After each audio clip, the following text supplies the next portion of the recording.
Good evening. You're either watching or listening to Redwood Wonk. I'm with David Frank. My name is Eric Kirk. We are talking national political news of the day. And of course, the big discussion is what happened in New Hampshire last night, the Republican primary. There actually was a kind of a primary for the Democrats too, but it won't get any delegates. We'll talk a little bit about why that happened. But we want to start with the Republican results. Of course, DeSantis had dropped out just a couple of days before the primary. There's not early voting in New Hampshire or anything, so he didn't get very many votes. In fact, he got, I think it's in the hundreds.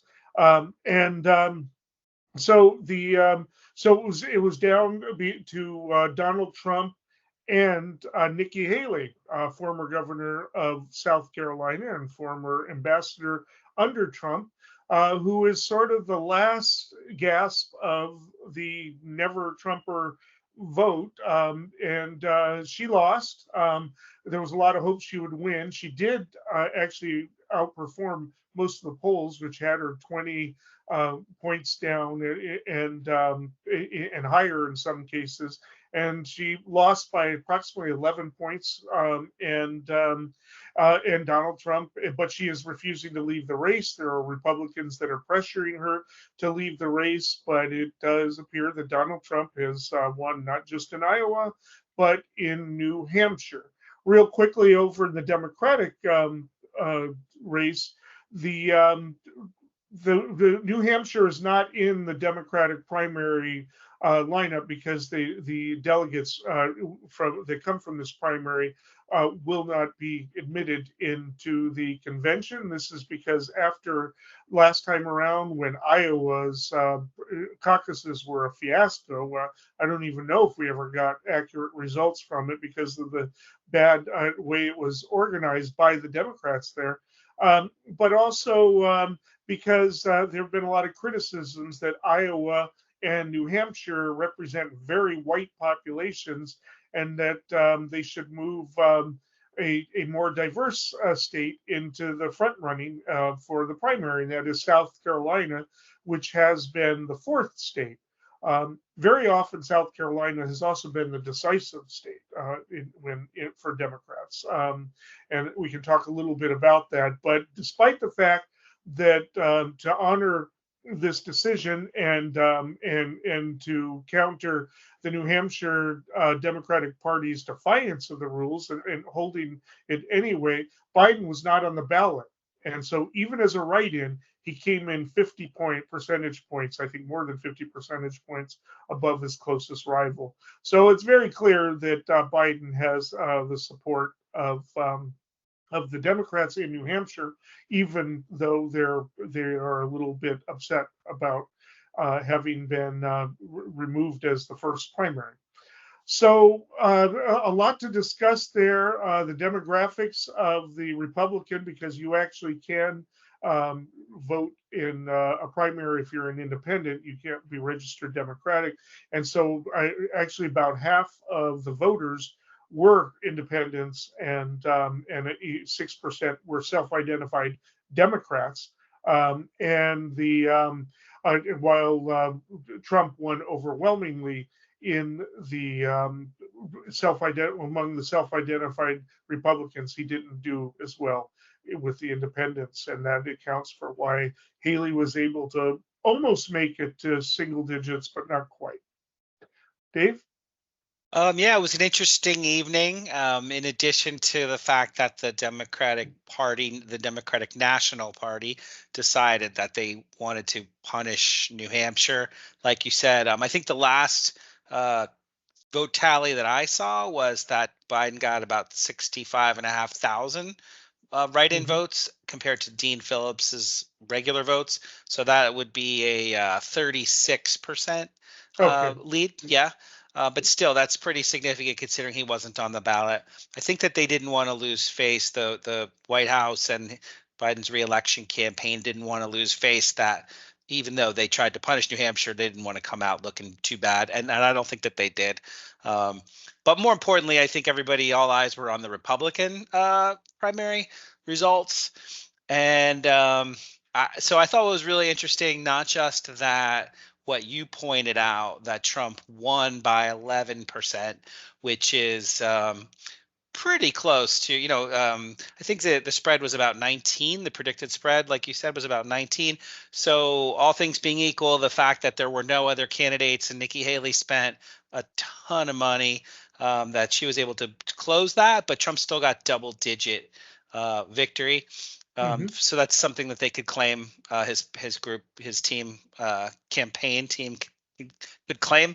I think, like I said, the most interesting piece of this, though, is actually the demographic breakout, because this is the most favorable ground for a Haley campaign. A lot of her supporters were independents, so much so that this was like historic.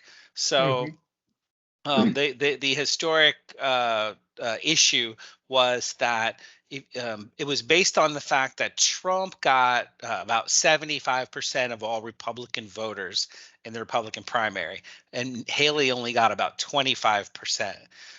So her strength, the way she was able to only lose 54-43, was a significant number of independents came out. And even some Democrats changed parties from Democrat to independent so that they were able to vote. And then with that in mind, the historic element is there was a 73-point swing between how Republicans voted and how independents voted, beating the Yeah. historic high that was set by John McCain, where he had a 42% differential. So even though he was known as being the maverick, getting all sorts of independent support, this is like an order of magnitude higher, 3/4 again, 75% higher variance. What's that? What does this mean for political junkies like us? It's intriguing, but the takeaway for everybody else is that Haley has a nearly impossible task ahead of her. You and I could talk more about it. Sure. But I also think that it was really interesting, the speeches, and so we could talk some more about that too. But I'll let Well, you pick yeah, up we on we that. can we can talk about it. Of course, next comes Nevada, which nobody's going to pay attention to. Actually, I think the Virgin Islands have somebody, but I'm not sure that the Republican Party even gives them delegates. I'm not sure how that works. But the next big one is South Carolina, where if Nikki Haley is going to make it, it's where she was elected governor. But the demographics of South Carolina doesn't favor her in terms of voting patterns. It's where she did well with Republicans was educated and at least moderately wealthy Republicans. Where Trump has to be concerned, Trump and his supporters have to be concerned, is the fact that he got so few of the independent votes. That's now it could be an anomaly, but 43% of Nikki Haley voters said that they would support Biden over Trump, and that's so these are mostly independents, but also conservative leaning independents. That's not a really good sign for his potential performance in November. Now, November's a long ways away, and people say one thing and do another thing. But we can expect over the next week or so that Republicans are going to be giving. There's going to be a river of endorsements for Trump. Some are already calling on Haley to step down now so that Trump can focus on November. Haley is challenging Trump to a debate, which he hasn't shown up now. I don't know why he would show up at this point. But Trump really mocked her, saying, "Oh, she's done a victory lap for her loss or whatever." But again, New Hampshire, Trump probably won't take anyway. But if the independent voters there are any indication, these are people who are not all that happy with Biden, but will probably vote for what they consider to be the incompetent or weaker president over the chaos that they see in Trump. And that's assuming that by this time Biden is not looking stronger because of the economy, and because of other factors at that time. So a lot, like I said, but I'll let you talk a little bit about the speeches. They were fascinating. Sure. So firstly, because watching Trump's speech, it was a lot. I would argue it was a lot of more of the same, Yeah, sort of braggadocio. But he did hit one thing, one data element on the head, which was that he's the first GOP candidate since Ford back in '76 to win both Iowa and New Hampshire in an open primary. and Um, and and could you tell me, has there anybody who has won a Republican or any party nomination 3 times? I was looking for that and I couldn't find if that's happened before. Nothing off the top of my head, to be honest. Yeah, So yeah, I mean, again, that's actually that's pretty powerful right there. Because he certainly does appear to be on a glide path. Yeah, and nothing in the speech harmed him, that he made, other than just it's more of the same, like I said. But interestingly, he did have both. Vivek Ramaswamy and Tim Scott on the stage as yeah. like hype men, and they both tried to really, really, ham it up for the crowd. Um, I would say Tim Scott was a little bit exaggerated, whereas Vivek was more consistent with what his normal kind of routine Hmm. is on the stage.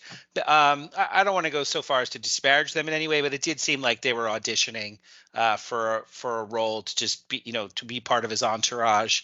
I think some people talked about vice president, and maybe that's the case for Tim Scott. I can't imagine Vivek becoming the vice president for him. No. And in fact, most people are talking about how it's probably going to be from a short list of people like Kristi Noem, or maybe the Senator Sarah Huckabee from Arkansas, or even possibly, although not so much anymore, Nikki Haley, which leads me to Haley's speech. So interestingly, she really stepped up attacks against Trump. Um, but sorry, yeah, Governor Haley. There you go, Governor Nikki Haley. Um, so stepped up attacks on Trump, but probably too late to have a solid impact. And in Yeah. fact, I think she's been trying to take a kid glove approach the whole time up until very recently. Because they don't forget the sort of big money super PACs. They abandoned Ron DeSantis, and he kind of dangled on the vine for a while before dropping out. But now they are supporting Haley, so she's a tremendous amount of money behind her. That gives her a little bit of confidence to play the role.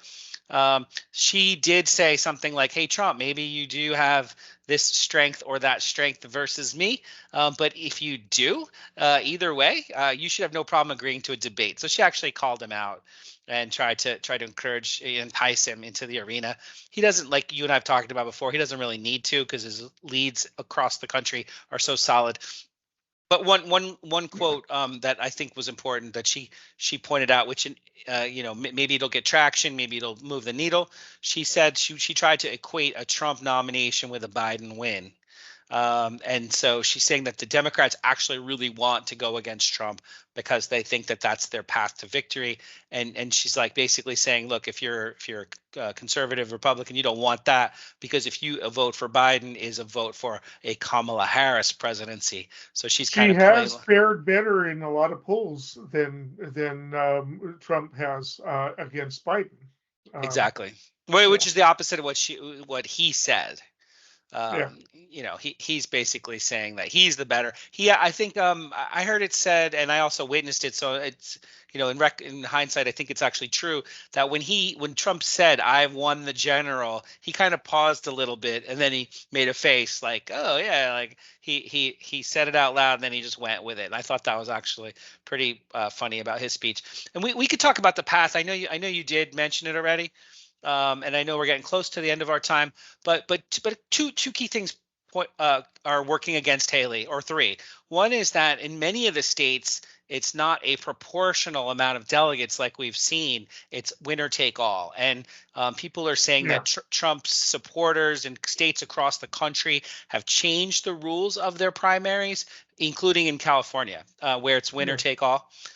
So that could be Right. problematic for her because she's really. This is the Republicans. They want their primaries to be short, so they make them winner take all, and Yeah. that's going to be the effect here. Because with the cards, the deck stacked against Governor Haley, she's actually, she's trying to just live to fight another day, possibly bring a whole slate or suite of delegates to the convention to give her some degree of a role and leverage and just kind of be there in the wings in case something happens, like a catastrophe for Trump's ability to run his qualifications.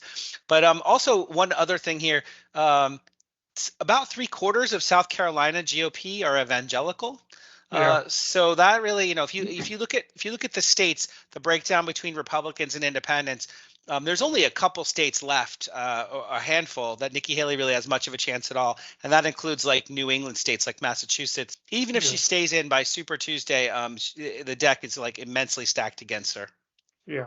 Real quickly, as I was thinking, I realized that FDR was obviously nominated 4 times. He won 4 elections in a row. That's what led to the change in the rules for presidency. And also, William Jennings Bryan was nominated by his party 3 times and lost all 3 times. So, I think Trump is not the first.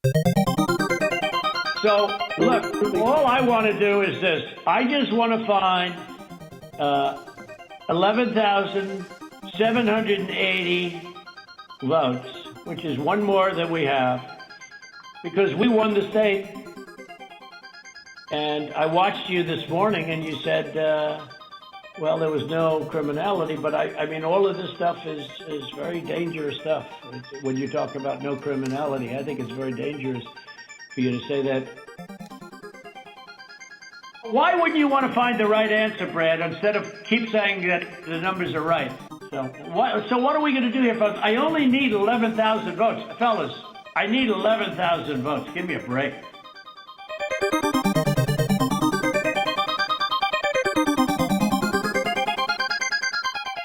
All right, we all know Fani Willis is the prosecutor in Georgia who is going after Trump, has filed charges against Trump and a number of other defendants for their interference with the Georgia election process, and at least alleged. And so Fani Willis has become kind of a rock star, or was. And up until one of the defendants, it wasn't even Trump, it was the attorneys for another, raised the possibility of a conflict of interest, and they're demanding that she dismiss the cases based on it.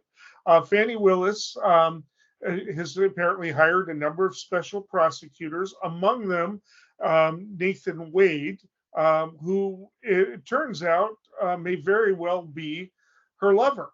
And he's getting a pretty rich, good salary out of it. And from that salary, he is apparently paid for at least 2 trips, one of them here to California, Napa, that was pretty lavish. And so the argument being made is that this is a conflict of interest. She needs to dismiss the case. He needs to resign, or she needs to resign, and there is a hearing set in February to determine whether or not this is a problem. I've looked at the allegations, and it may be at least again, we've discussed this in different contexts, but in such a position, you're supposed to avoid not just the conflict of interest, but the appearance of a conflict of interest, and she has clearly failed to do that in this place, if all these allegations are accurate. And I don't think we'd be hearing about trips to Napa if they didn't happen. But it is a mistake.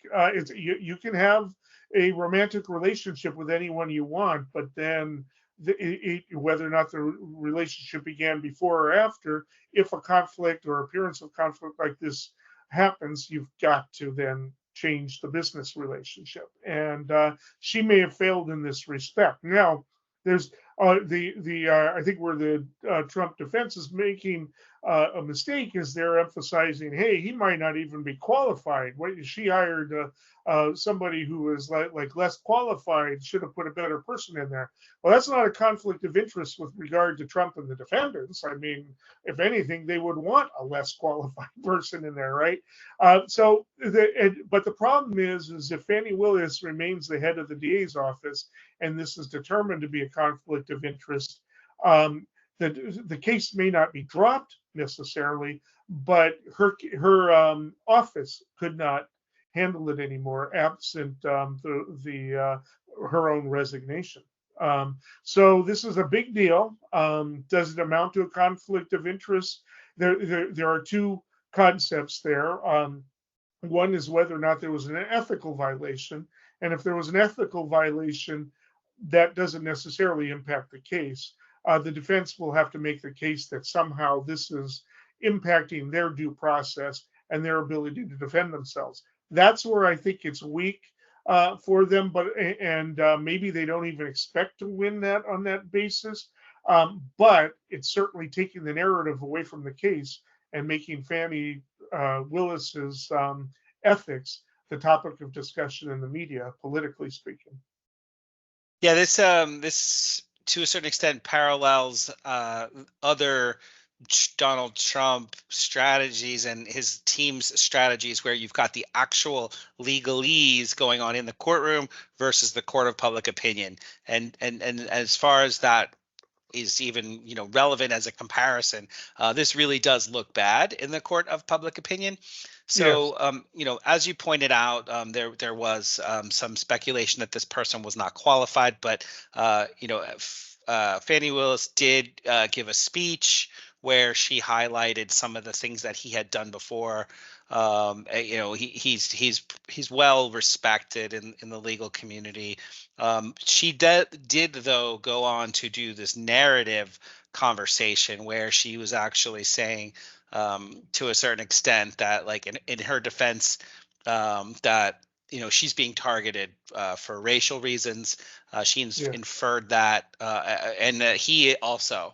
And they went to the Bethel AME Church to give this. Not they. She went to the Bethel AME Church to give this speech.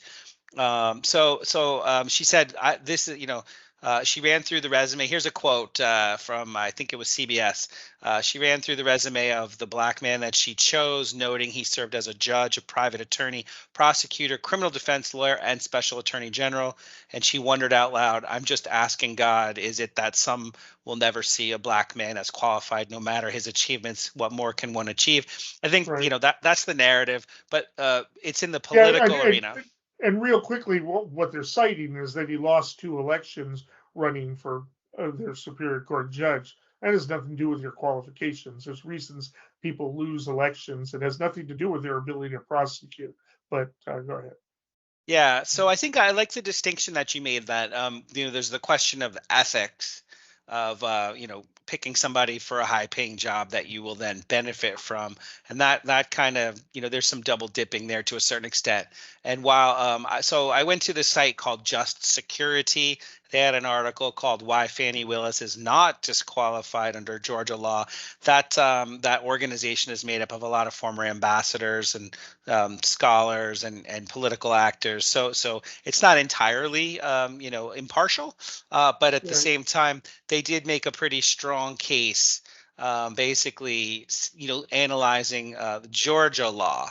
And to a certain extent, what they're saying is that here's a quote: "Regardless of the factual circumstances giving rise to a separate ethical concern about the hiring process, such questions do not affect the propriety of the prosecution against Roman and his co-defendants, and that questions about gifts go to obligations that these two, the prosecutor Willis and the special counsel Wade, their obligations to the Fulton County DA's office. So that's that. If there's any issue at hand, it's between them. It's not between this defendant and the prosecutor or the prosecutor's office."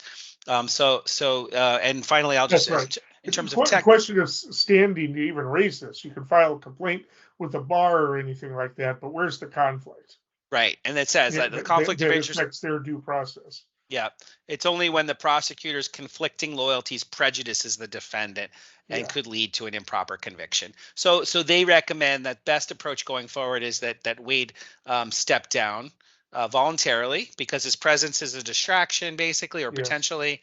And this was how you could avoid the appearance of impropriety, and that she is an elected official and she actually has an ongoing obligation.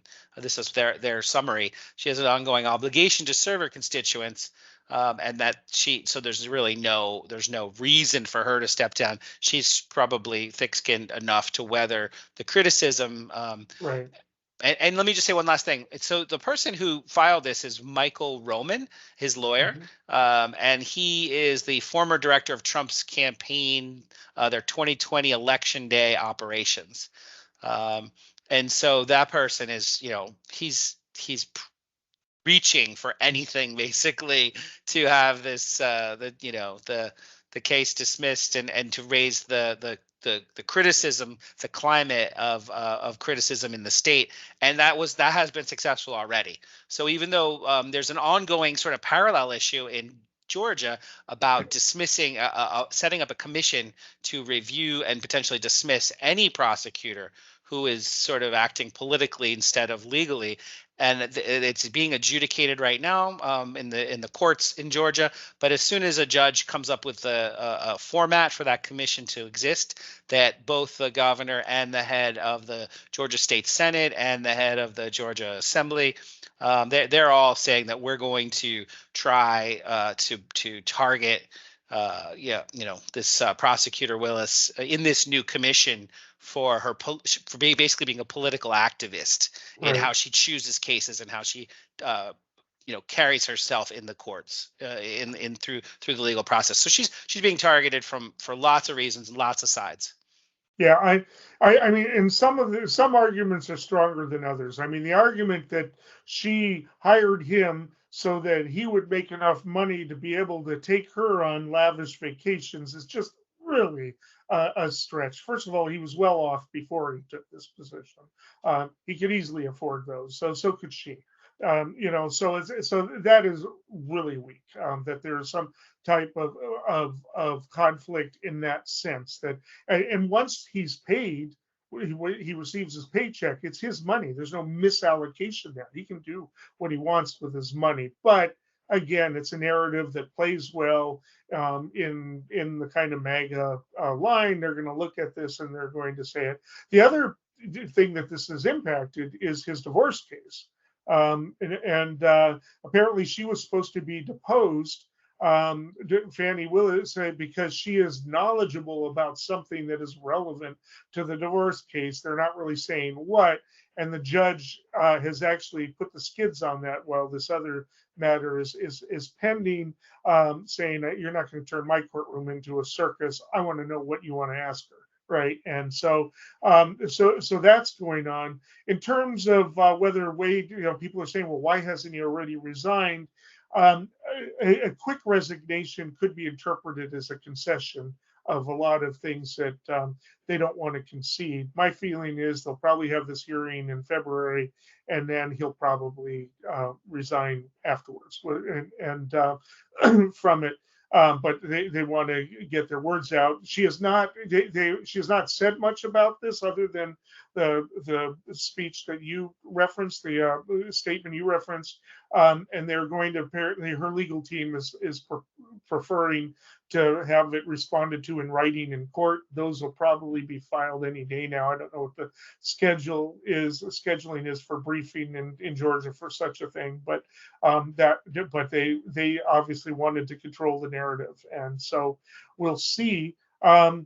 Is this going to affect Fannie Willis? There were rumors that she might run for governor someday. Well, this is going to impact that. Although if she prosecutes Trump and gets him convicted, they're probably not going to remember. People probably aren't going to remember much about this. A couple things come to mind real quick. I know we're probably getting close to the end here, but I did watch a video of the Wade family divorce proceeding, and the idea was they were going to depose Willis, but the judge decided ultimately they want to depose Wade first about his own marriage before, so that way they can listen to, he have some standing, some bearing on what to ask Willis. But it was interesting. The argument Willis's attorney gave was, well, she can't sit for this deposition because she's too busy trying to fight for democracy. And in the Donald Trump case, and the judge interrupted her and interrupted the lawyer and just dismissed it and said that's not relevant here at all. No, so it's not. No more relevant than it is that Trump is running for office or anything like that. That's a little bit of a hypocritical argument to make. And that, I think that's a little bit of the sort of the gutter politics stuff to point to the not gutter, but the sensationalism, which takes away from what's important. I think one important key thing here too is that it's not like she strategized and said, I'm definitely going to pick this guy because I have this relationship with him. Right. Two things really here. One is that she's had a lifelong or many year relationship with him as a colleague and mentor, etc. Yes. And he's well respected, and she would benefit from his counsel. I think on the merits. So it wasn't just inside baseball there, but more importantly, he's actually the third person that she approached. So a few of the folks that she did approach includes the two other, Roy Barnes, former governor of Georgia and arguably one of the best lawyers in the state, and also this guy Banks, his I forgot his credential. Gabe Banks, former federal prosecutor, another highly respected criminal attorney. But they both turned her down, and the reasoning that was given by Barnes anyway.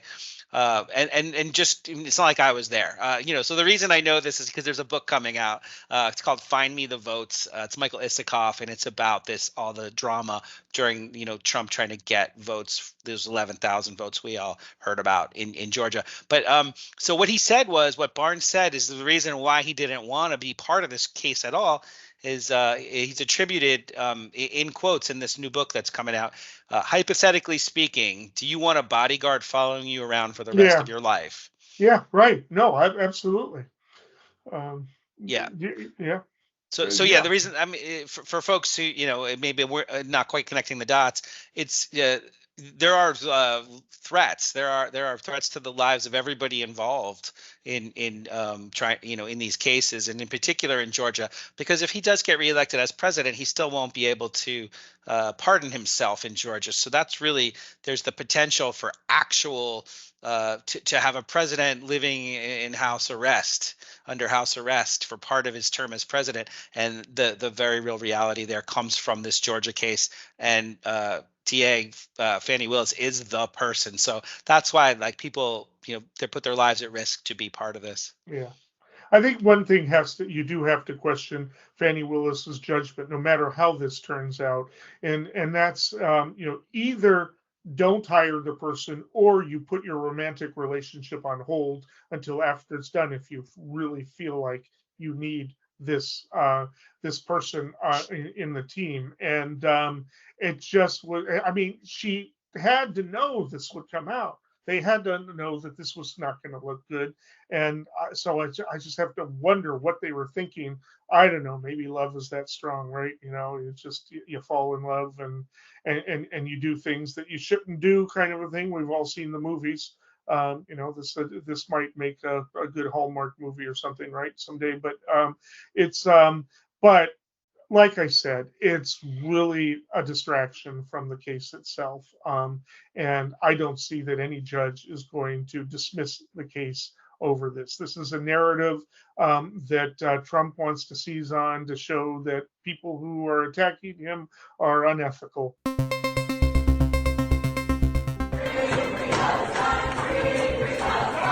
Videos on social media show pro-Palestinian demonstrators at this New York City college chanting "Free Palestine," with Jewish students in the school library standing in fear as the demonstrators banged on those doors. At Cornell University in New York State, it turned vile. Graffiti such as this, mild, compared to brutally specific death threats posted online to rape and shoot Jews, even to behead Jewish babies. Police have now arrested a Cornell student on a federal criminal complaint. As for Jewish students at the university, my family last night, we had a discussion whether it's safe for me to be on campus or whether I should come back home.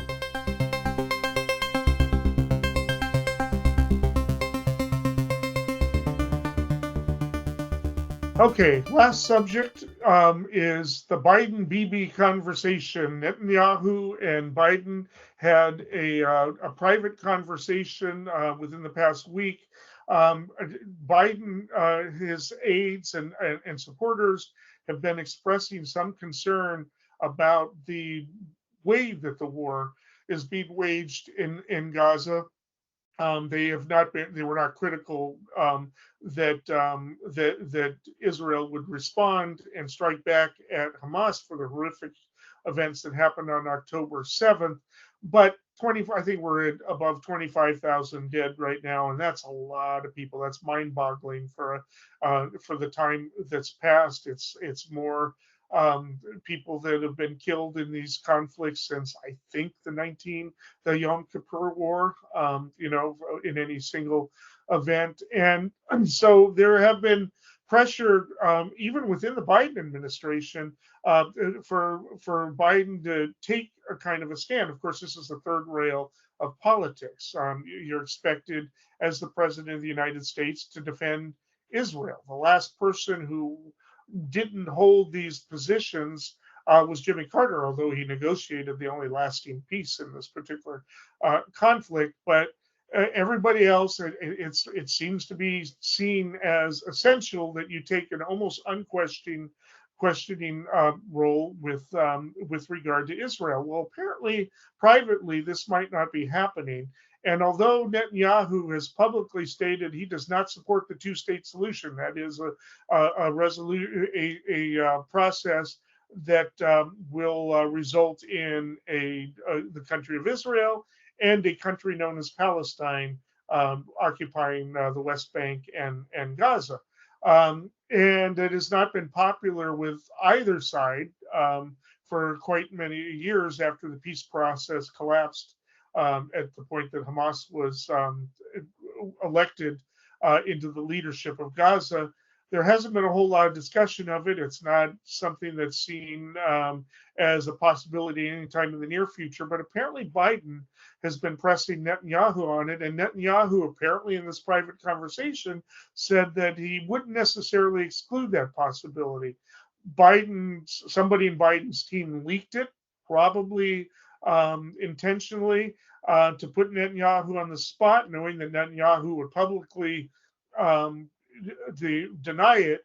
But this is being seen there's a lot of chatter that this is being seen that Biden may break from the tradition of presidents of being unquestioning, particularly with Netanyahu, who is seen by most country leaderships as kind of a mad dog for the way that the war is being conducted, and criticisms for that he may have at best been incompetent to allow this to happen, if not some type of false flag type of thing. Well, not false flag, but allowing it to happen, and so this might be a signal that the relationship is going to change. Maybe not in terms of what they're saying publicly. I'm sure Biden will say he supports Israel, unconditionally, but it may be that he is softening in his support for Netanyahu, who is a hard right authoritarian, would rather see Trump as president than Biden, and who is facing his own charges and could end up in jail himself for his own corruption. So the question is this an indication? Was this an intentional leak?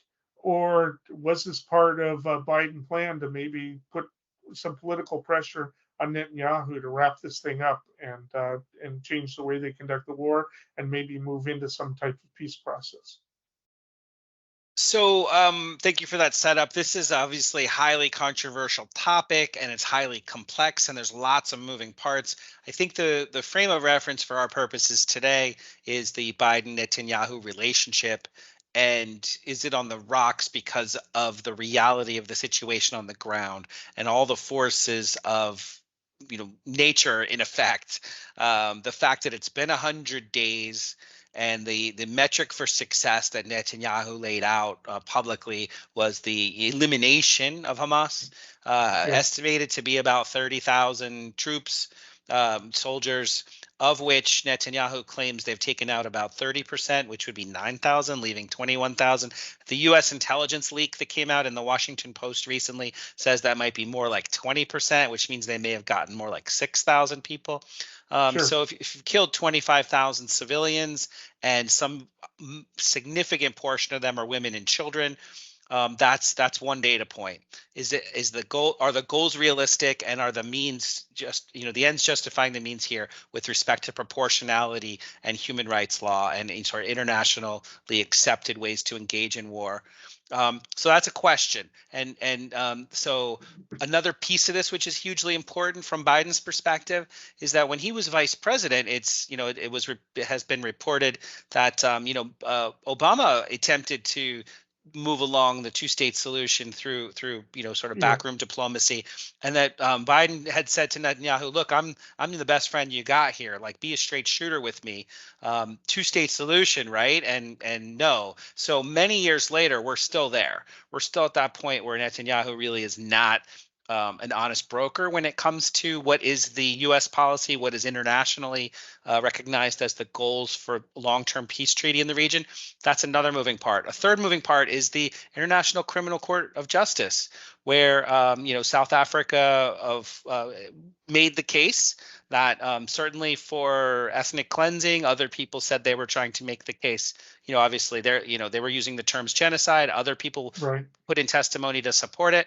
That got very little coverage in the United States, but what did get coverage was their defense. My point here is that we heard through different media sources that France had said that they would recognize, even if the United States is not a member to this treaty, that France would recognize if the International Criminal Court did try to impact a peace solution here. But more importantly, or not more importantly, but additionally, Germany too. So Germany and the EU have said they're actually they want to have real consequences for the state of Israel over their leader's opposition to statehood. And then so the question is he really opposed to it? And I don't mean to keep talking here. I'll hand it over in a second. But I think this is important. Netanyahu has said verbally in speeches in Hebrew and also in writing in press release and basically Twitter, X. He said, this is a quote from Netanyahu: "I will not compromise on full Israeli security control over the entire area west of Jordan, and this is contrary to a Palestinian state." So he's saying the quiet part out loud now. He actually used a term which people are saying, well, he didn't actually say from the Jordan River to the Mediterranean Sea. He used a different word. He used a word that means the entire area west of Jordan. It's not the same thing literally. And when Kirby, the NSC spokesperson, national security spokesperson, who former admiral, I think Admiral Kirby, what he said is, look, this language is not appropriate. Basically, we would not support. What's his exact quote? "Oh, this is not a phrase that we recommend." So with all those moving parts in mind, I think there's not a whole lot of wiggle room left for Netanyahu. He's being pulled like a tractor beam into some sort of basically war crimes, and Biden can't do nothing about that. No, and there has to be some type of vision for the future. If not a two-state solution, then what? Obviously, a one-state solution isn't going to work. So do they just remain occupied territories or managed territories into perpetuity? But the opposition to the two-state solution goes all the way back to Menachem Begin, who basically said, we will not agree to a second Palestinian state, which the position of Israel has been is that Jordan is the Palestinian state.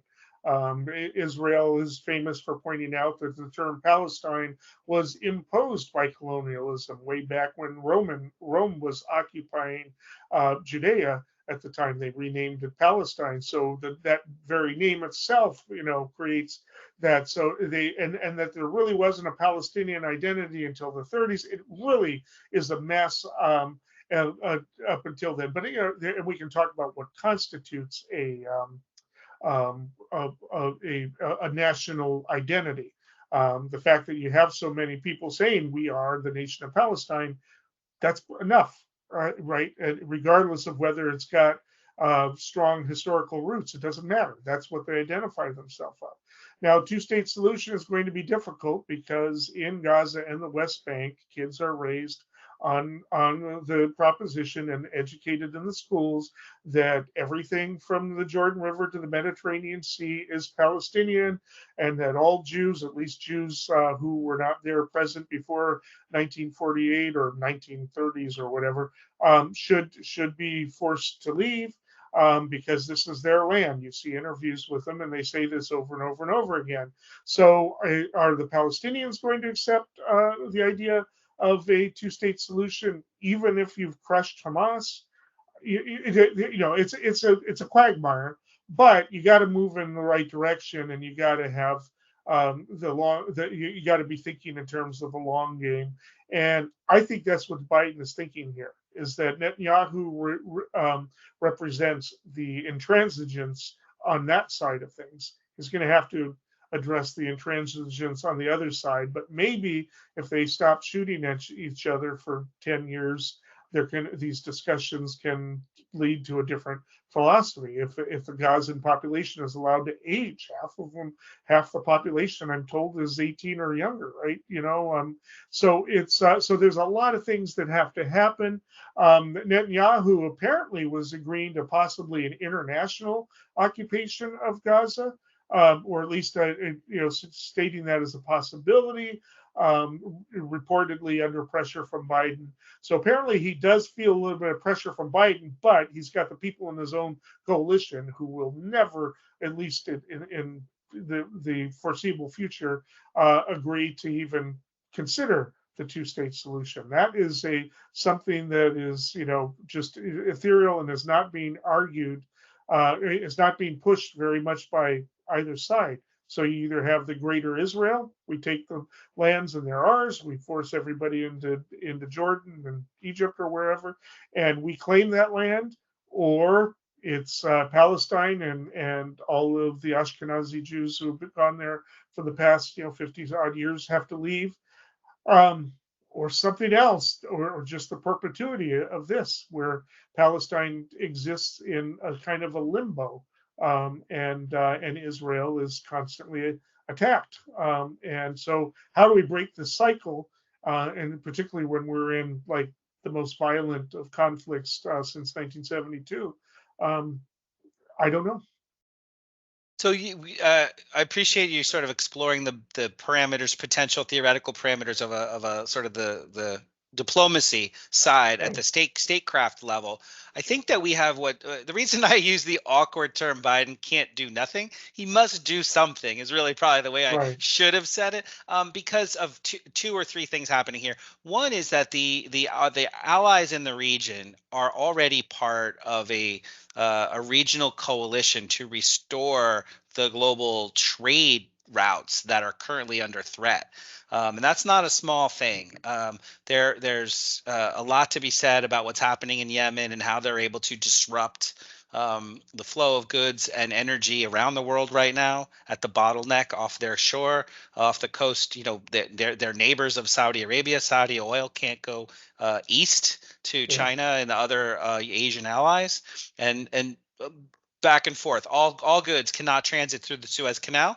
10% of the budget of Egypt comes from the Suez Canal. Their fees that they get.